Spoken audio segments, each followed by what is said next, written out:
How many times have you done it?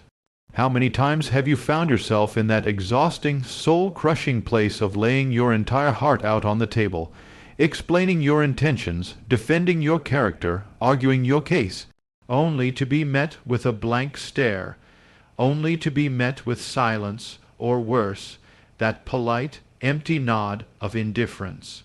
Why do we do this? Why do we fight so hard to be heard by people who have already decided not to listen? Why do we drain our life force trying to prove our worth to a jury that was never going to rule in our favor?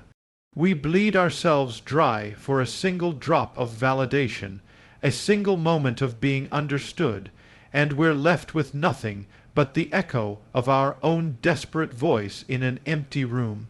We've been taught a lie, a devastating lie that tells us our value is a negotiation, that our worth is something to be debated, proven, and ultimately granted to us by another person. We've been conditioned to believe that if we just explain more, try harder, speak louder, and bend ourselves into just the right shape, we will finally get the love, the respect, the connection we crave. But I am here today to tell you that this compulsive need for external validation is a spiritual sickness. It is the invisible chain around your neck, and the more you pull, the tighter it gets. The promise I give you today is not another technique to win the argument. It is a key to break that chain. I am here to tell you about a power so immense, so profound, it will change the entire dynamic of your life. It is the power found not in more words, but in strategic, deliberate, God-given silence. It is time to stop begging to be heard and start building a life that speaks for itself. The great rapture, the great shaking, is not something coming in the sky. It is a separation that must happen inside of you. A tearing away from the man you were, the one who lived on scraps of approval from others, to become the man God intended you to be. And the deadline is now. The pain is real. I know it. It's the knot in your stomach when you're crafting the perfect text, trying to say the right thing to keep her interested. It's the exhaustion that settles deep in your bones after another circular argument with someone you love, where you feel more unheard with every word you speak. It's that feeling of being fundamentally not enough, a feeling that drives you to perform, to prove, to hustle for your worthiness. You see other men who seem to have it all, the so-called high-value men, and you think the answer is to be more like them on the surface. More money, more muscle, more charisma. But many of them are just as lost, hiding their emptiness behind a fortress of success, still desperately seeking that one thing that will finally make them feel whole, a deep, authentic connection.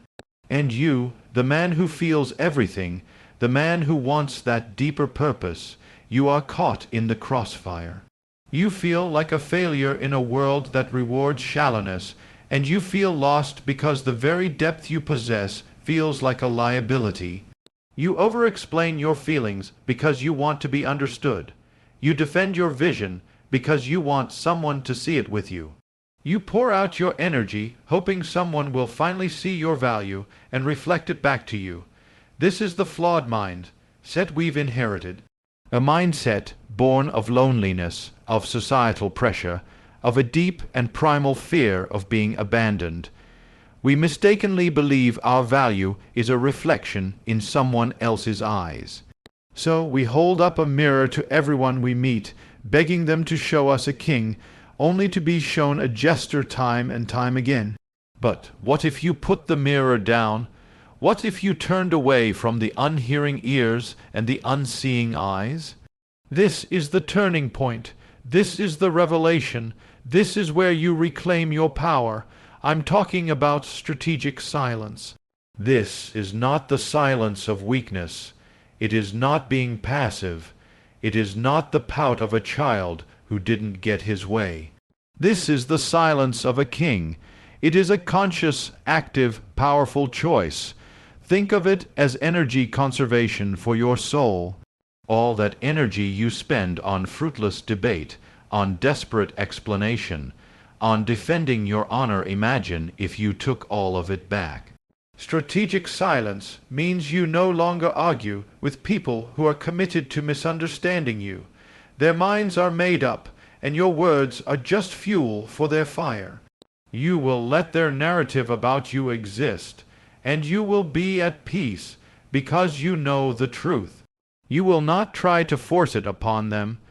Strategic silence means you stop explaining your vision to people who lack the capacity to see it. A man trying to describe a skyscraper to someone who has only ever seen a hut will be called a madman. Stop trying to get their approval. They cannot validate a future they cannot comprehend. Your destiny does not require their permission. Let your actions be your argument. Let your success be your sermon. And most importantly, strategic silence means you stop, right now. You stop defending your worth to anyone who is actively looking for a reason to devalue you. In dating, in relationships, in life, you will meet people who, for their own broken reasons, need to see you as less than you are. They will test you, provoke you, and bait you into a debate about your own value. Do not take the bait. The moment you begin to defend yourself, you have already lost. Your inherent worth is not negotiable. A lion does not need to roar to prove it is a lion. Its presence is enough. Your presence, your peace, your silent self-assurance must become your argument. This is the great separation, the rapture of your spirit from the world's desperate need for noise. What then do you do with this newfound energy, with all the time and power you've reclaimed from pointless conflict? You begin the most important work of your life. You build your kingdom, and you build it in silence. Stop announcing your plans. Stop seeking applause for your progress. Get in the gym, not to post a picture, but because you are forging a vessel of discipline and strength. Work on your career, your finances, your purpose, not for the glory it will bring in the eyes of others, but for the profound fulfillment that comes from the work itself. The world is loud. Let your life be a quiet testament to focus, to dedication, to mastery. Let the results speak so loudly that you don't have to say a word. While they are talking, you are working. While they are arguing, you are building. While they are seeking validation, you are becoming your own source of it. This is the second great work. You must become the validator. Learn to sit with your own emotions. When you feel that ache of loneliness, don't immediately reach for your phone to numb it with a meaningless interaction. Sit with it, acknowledge it, journal about it, understand its roots. When you feel the sting of rejection, don't lash out or desperately try to reverse the verdict. Process it, learn from it, let it carve you into a stronger man. You must learn to soothe your own pain, to champion your own victories, to be the unwavering voice of approval in your own head. This is the path to true emotional freedom. It is the end of neediness. And here is the paradox, the divine mystery in all of this. The moment you stop chasing, the moment you stop needing, is the moment you become utterly magnetic. Your silence is a sign of immense strength. Your self-reliance is deeply intriguing. Your peace, your unwavering calm in the face of their chaos, creates a gravitational pull that desperate words never could. People who dismissed you will suddenly wonder what you're doing. The respect you begged for will be given freely. The connection you fought for will be offered without a fight. They will hear your silence more loudly than they ever heard your words, because what they are hearing is the sound of a man who knows his own worth, a man who is building an empire within himself, a man whose peace is not for sale. The time is short, the shaking is upon us. A great separation is happening, not in the clouds, but in the hearts of men. A separation between the boys who need the world to tell them they are men, and the men who are ready to build the world they want. Your peace is your most sacred priority. Your energy is your most valuable currency. Stop handing it out to people who are spiritually bankrupt.